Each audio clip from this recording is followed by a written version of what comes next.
especially to all my fellow seepers all over the world. Honestly, I'm not good when it comes to taking videos, but today I'm going to show you the engine room in the container ships. What is inside and what are those things I'm doing, especially during round checking. So let's go, guys. Let's do this.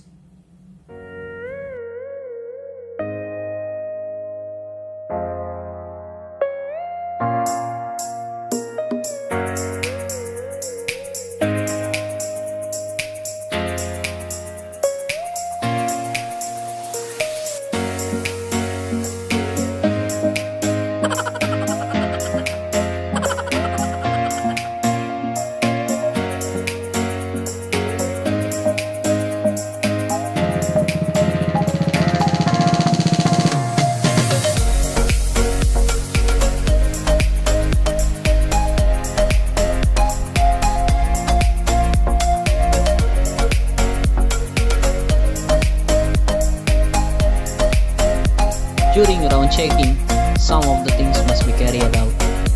All machinery must be checked for abnormalities, noise, vibration, and body temperature.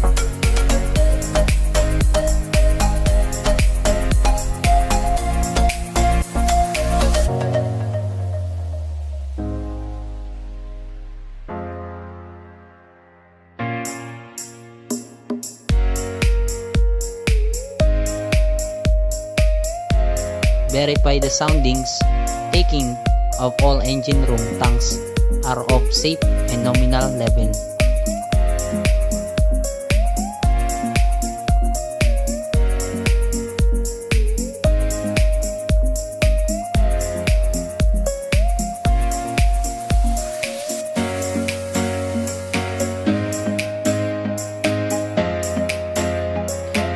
Any loose items encountered to be secured at once.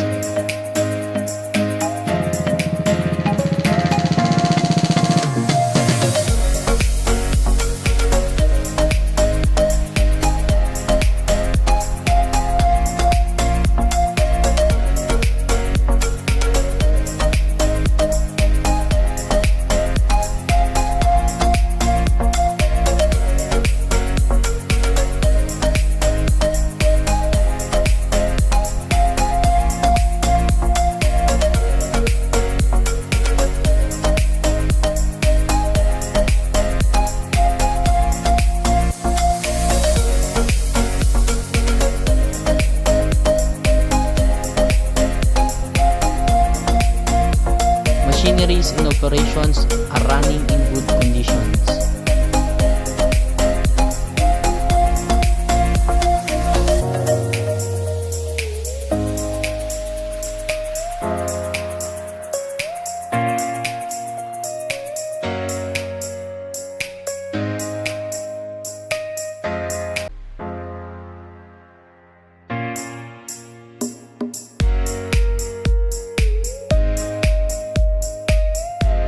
Supply and spare materials properly stowed.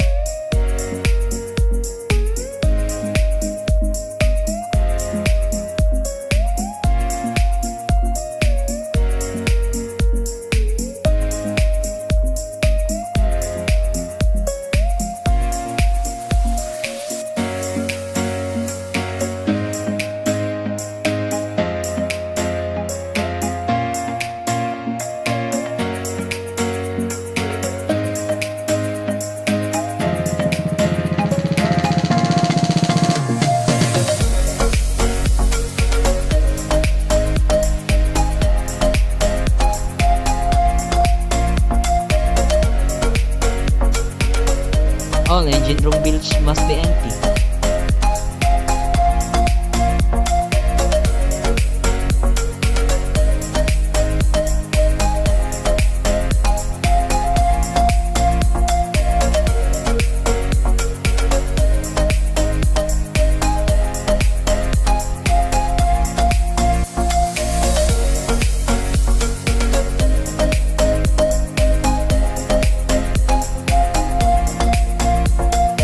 No liquid or solid flammable residues are present out of appropriate storage place.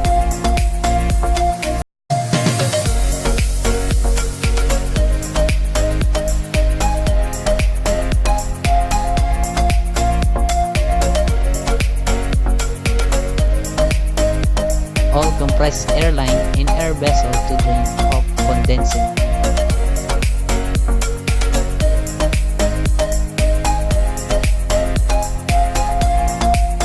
Before you start for working, make sure that you wear a proper safety gears. That includes the coverall, safety shoes, helmet, and earplugs, especially to the engine room because of the high noise level. And don't forget the gloves. Proper watch keeping and safety is a great habit. Welcome back, guys. So we're done our round checking, so I hope that it will help you a lot and give you figures or ideas when it comes on board. You what? And make sure that you will do your best shot always. See you guys.